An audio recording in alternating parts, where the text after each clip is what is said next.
up, it will say, skills you need, and listening will be one of them. So one thing that we might do then is talk about what we could do to be better listeners.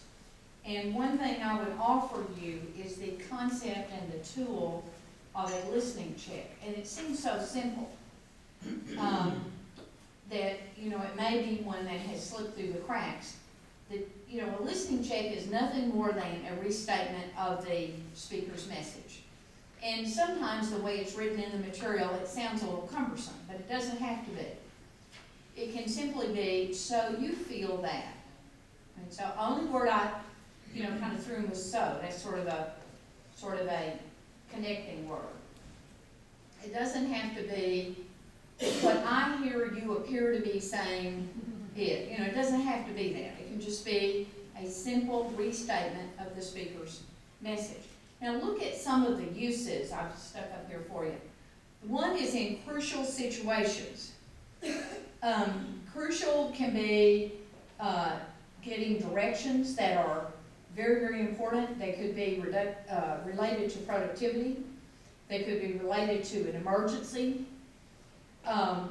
They could be related to a time constraint, so you don't have time to chew around on it, think of options, you just receive it.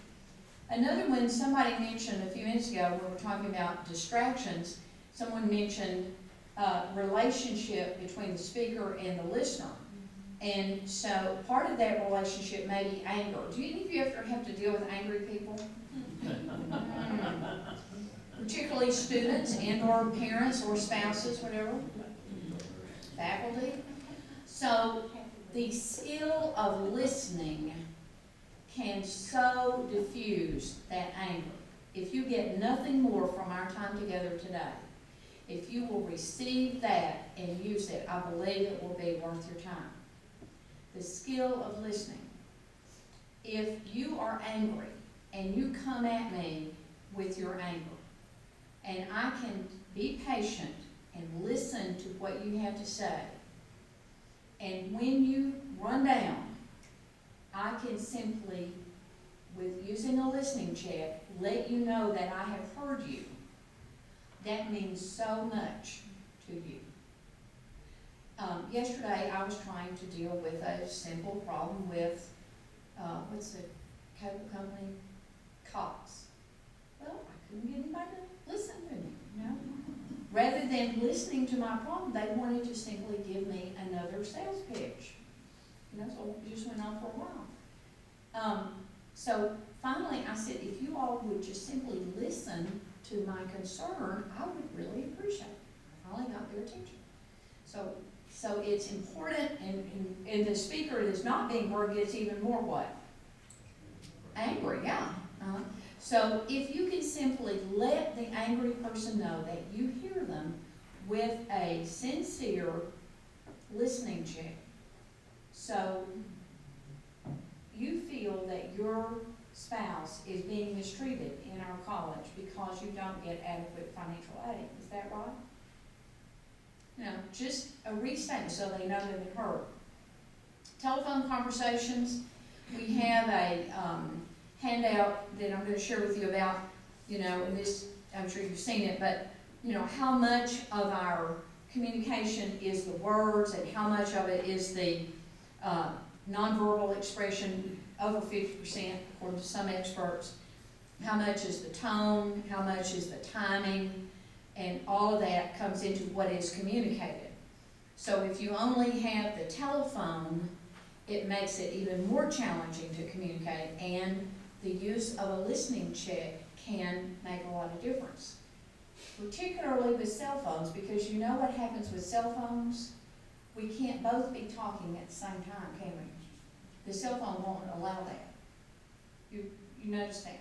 It'll click you off, When I'm talking, if Cortez intervenes with, some response, maybe a good response, but sometimes the cell phone won't let that happen. You can only be one of you talking at the same time. Maybe that only happens in the mountains, I don't know, but anyway. But telephone conversations, because you lose all that nonverbal stuff, it's more difficult. And then interviewing people. One of your major jobs as a leader is to select good team members, you know, all kinds of interviewing students who are potentially winning awards, faculty who are winning awards, interviewing faculty to hire, others to hire. So you're going to be interviewing people all the time. And the ability to listen is important in that. And then finally, to communicate caring. Remember we talked about the value of a nurturing mentor as a leader? So one way that you demonstrate that ability as a nurturing mentor is what? Communicate that you care.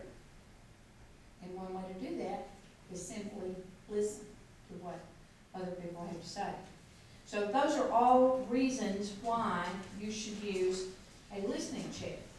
So guess what we're going to do? We're going to practice. And this time, we're going to work in triads. And everyone except Colin is going to be part of a triad. And when we go over to our work area, we are going to receive a topic that I'm going to give you. And we're going to number off A, B, C in the triad. And one of you is going to talk while the other listens, and we're going to have an observer to tell you how well you did, okay? So, any question about that? We're going to practice. We're going to go over it together. This is not hard. So, if you don't have a question, let's just go over to our work area. If you just grab your chairs to read.